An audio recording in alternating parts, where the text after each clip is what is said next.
बिस्मिल्लाहिर्रहमानिर्रहीम।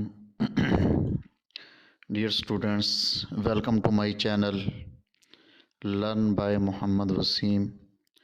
तो सबसे पहले जो स्टूडेंट्स नए हैं वो लाइक भी कर दें और मेरे चैनल को सब्सक्राइब भी कर दें। उसके बाद हम आज के सेशन की तरफ चलते हैं। तो सबसे पहले मैथ नाइन्थ उसकी आज एक्सरसाइज 1.1 हम करने जा रहे हैं। इसका क्वेश्चन नंबर 1 है। सबसे पहले हम क्वेश्चन को देखते हैं। यहाँ पर हमें क्वेश्चन में पूछा जा रहा है कि find the order of the following matrices. तो आपको जब तक क्वेश्चन समझ नहीं आएगा तब तक आप इसको अच्छी तरह सॉल्व नहीं कर सकोगे। यहाँ पर मैंने दो चीज़ों को अलग कलर के साथ हाईलाइट किया है। यहाँ पर ये आपको ऑर्डर का लफ्ज़ नज़र आ रहा है और इसी तरह यहाँ पर आपको मैट्रिसेस का लफ्ज़ नज़र आ रहा है। ये दोनों लफ्ज़ आपको समझने चाहिए।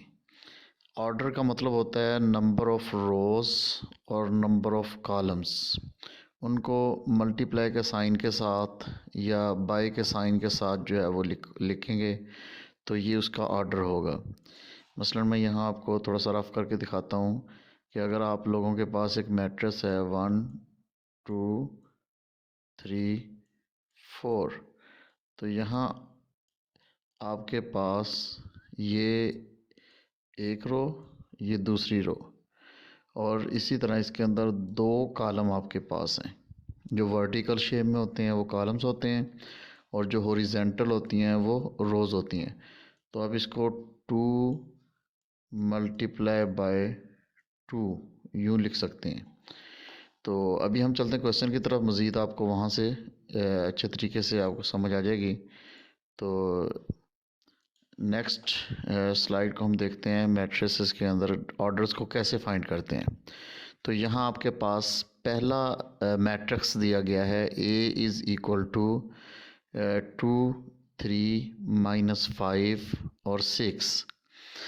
और क्वेश्चन हमारे पास क्या है, ये फर्स्ट पार्ट है, उसको हम सॉल्व करने जा रहे हैं कि ऑर्डर इसका फाइंड करें। तो इसका ऑर्डर जैसे कि आपने अभी अब मैंने आपको बताया है कि रोज़ और कॉलम्स को हम देखते हैं और रोज़ और कॉलम के अकॉर्डिंग जो है वो हम इसका फाइंड करते हैं ऑर्डर। यहाँ पर हमारे पास 2 रोज़ हैं, 2 आपके पास कॉलम्स हैं। यहाँ पर आपको नज़र आ रही है, ये आपके पास पहली रो है, ये आपके पास दूसरी रो है। इसी तरह वर्टिकल शेप के अंदर अगर आप लोग यहाँ पर देखो तो ये आपके पास पहला कॉलम है और ये आपके पास दूसरा कॉलम है। तो यहाँ पर हमारे पास 2 रोज़ हैं और 2 ही कॉलम हैं। तो इस तरह हम इसको लिख सकते हैं कि इसका ऑर्डर जो होगा वो 2/2 होगा।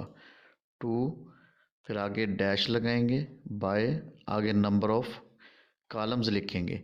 यहाँ पर पहले नंबर ऑफ़ रोज़ आएंगे, फिर बाय और फिर नंबर ऑफ़ कॉलम्स लिखेंगे।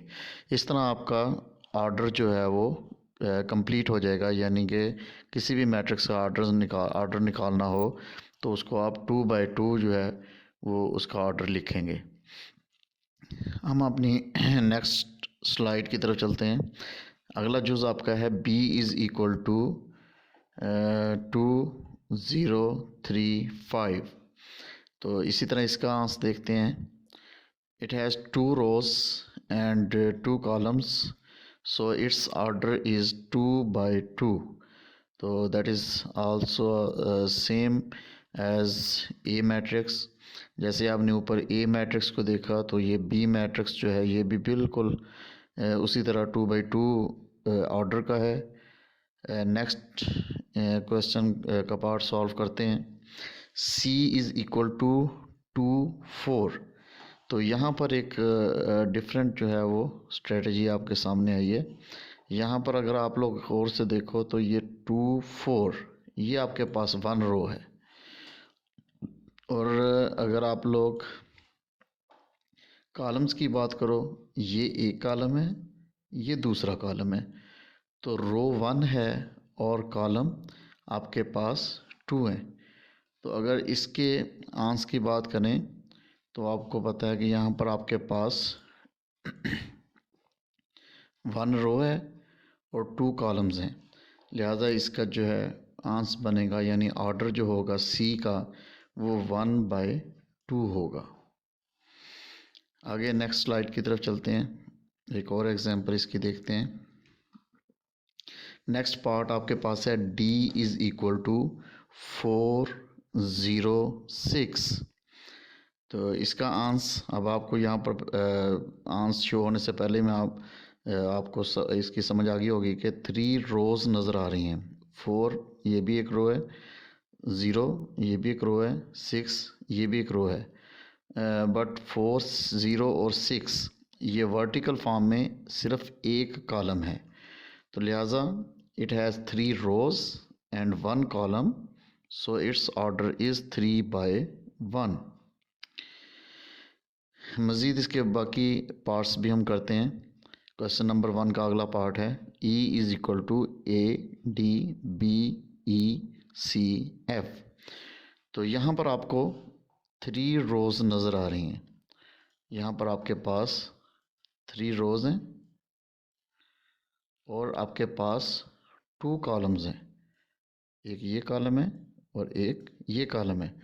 तो इस तरह अगर आप इसका आंस देखें तो आपके पास 3 रोज़ हैं और 2 कॉलम्स हैं। जैसे मैंने बताया कि पहले हम रोज़ को लिखेंगे फिर कॉलम्स को लिखेंगे, तो इसका ऑर्डर आ जाएगा 3/2। नेक्स्ट स्लाइड की तरफ चलते हैं। F is equal to 2। अब यहाँ पर सिर्फ एक ही एलिमेंट है इस मैट्रिक्स का, तो यहाँ पर एक ही रो है और एक ही कॉलम है, लिहाजा it has 1 row and 1 column, so it's order is 1/1। Next part है क्वेश्चन नंबर 1 का 2 3 0 1 2 3 2 4 5। आपके सामने बिल्कुल क्लियर है कि 3 रोज़ हैं और 3 कॉलम्स हैं, तो लिहाजा इसका ऑर्डर क्या होगा 3/3। It has 3 rows and 3 columns, so it's order is 3/3। And the last part of question number 1 is H is equal to 2 3 4 106। तो इस लास्ट के अंदर भी आप देख सकते हैं कि आपके पास यहाँ पर 2 रोज़ हैं और 3 कॉलम्स हैं, 2 रोज़ हैं और 3 कॉलम्स हैं। तो यहाँ पर आप लोगों के पास इसका आंसर आएगा it has 2 rows and 3 columns, so it's order is 2/3। पहले हम नंबर ऑफ़ रोज़ को लिखेंगे, फिर डैश और उसके बाद बाय, फिर डैश और फिर नंबर ऑफ़ कॉलम्स को लिखा जाएगा, और इसी को हम ऑर्डर ऑफ़ द मैट्रिक्स का नाम देते हैं। यही किसी की चीज़ का जो है ऑर्डर होता है। अब ओवरव्यू करते हैं हम दोबारा से। क्वेश्चन नंबर 1 आपके सामने है जिसमें आपने ऑर्डर ऑफ मैट्रिक्स बताना है। 9th मैथ एक्सरसाइज 1.1 का क्वेश्चन नंबर 1 है।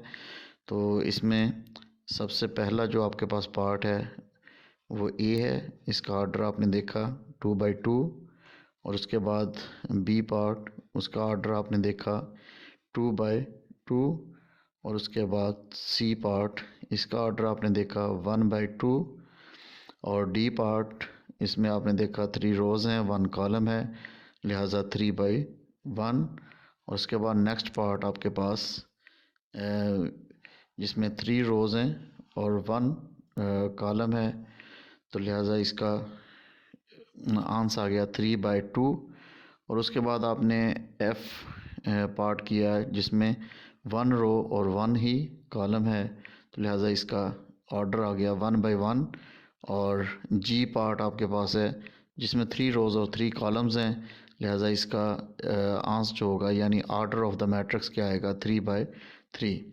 और लास्ट वन है एच जिसमें आपने देखा कि 2 रोज़ हैं 3 कॉलम्स हैं, लिहाजा इसका ऑर्डर जो होगा वो 2/3 आएगा।